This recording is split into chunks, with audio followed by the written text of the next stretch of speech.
Hello friends, let's continue our series.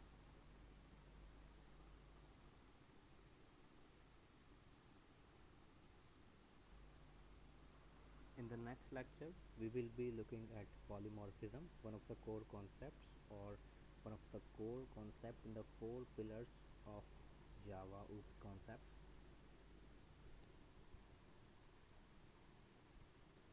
So for the definition, what is the definition of polymorphism? Let's understand. Polymorphism is a key concept in object-oriented programming, OOPS. That means many forms, alright? Poly means many and morphism means forms. In Java, it allows one object to take many forms, enabling the same interface or method to behave differently depending on the object that uses it. So basically, it says it's an ability of an object to take many forms, right?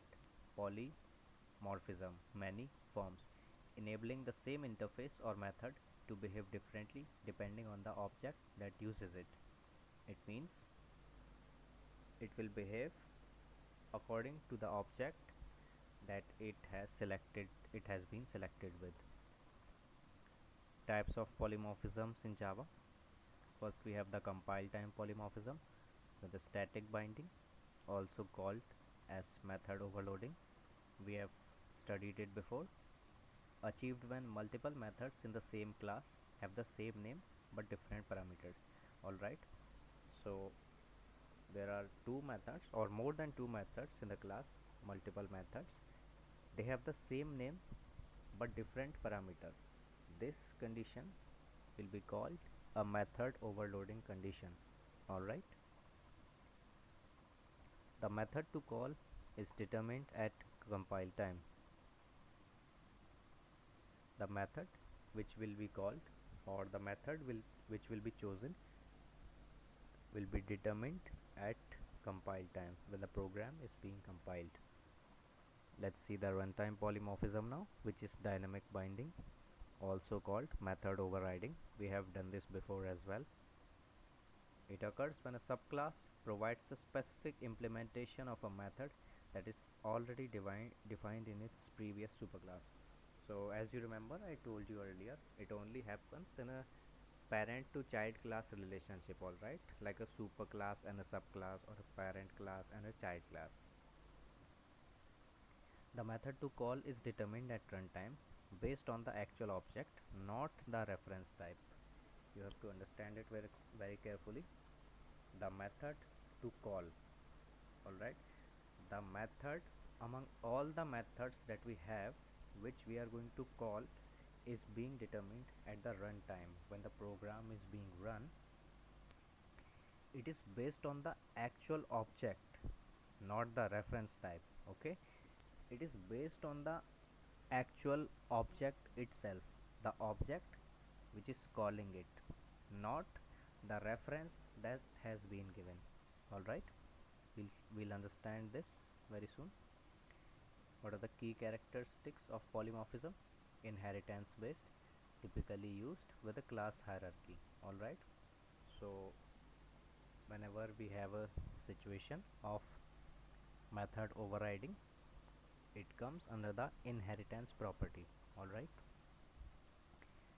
and because it does, it also means that the inheritance property or inheritance based method overriding, which is the only overriding that is possible, comes under polymorphism. Enhances flexibility. You can write general code that works for a variety of object types. Alright, so that is very easy to understand it in itself. Then we have supports dynamic character. Objects can decide at runtime what behavior to execute. Alright, so it is not really objects that are deciding, it is the call for which specific object is made. Alright, as mentioned here. Alright, it is based on the object, not directly object, but it is based on the object. And finally we have promotes code reusability and readability.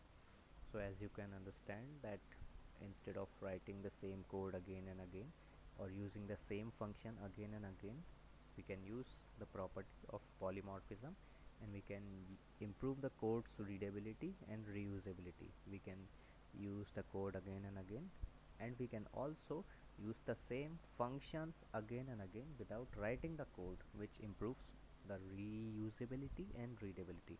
Finally, let us see the code. So we have a class with the name calculator. Then this class has a function. The function is void add. It has parameters. Okay, it has parameters, and this performs an action which is system.out.println sum plus a plus b, which means print the following. All right, print the sum and the a plus b. All right, the value of a plus b along with the sum. Then we have another function void add. It's the same function. If you look closely, it's the same function, double a double b. The parameters here are different. All right, double a double b, that's a different data type or a different parameter compared to int a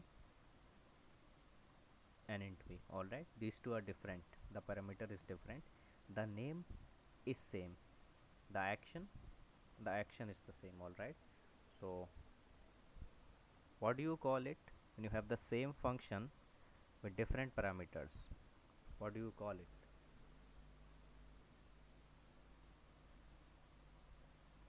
Right, that's polymorphism. And which polymorphism is it? Method overloading. Correct. Now we have the main class. We have the public static void main, which is the default in all the Java programs. Now we have calculator, calc equal to new calculator. We have a class calculator referencing to a calc in the new calculator object. Now this reference, the calc, the reference dot add will add numbers. Will call the add function. Now it will call the function where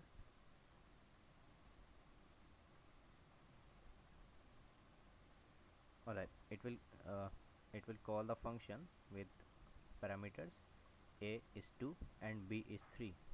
What will be the output? The output will be the integer version, and the output comes, which is sum equals to 5. All right, now we have calc.add. The value of a is 2.5, the value of b is 3.5, and as you can see, the void add double takes the double precision, hence calls double version. Output sum 6.0, which is the addition of these numbers. And that's how the polymorphism works. I hope you were able to understand this, and now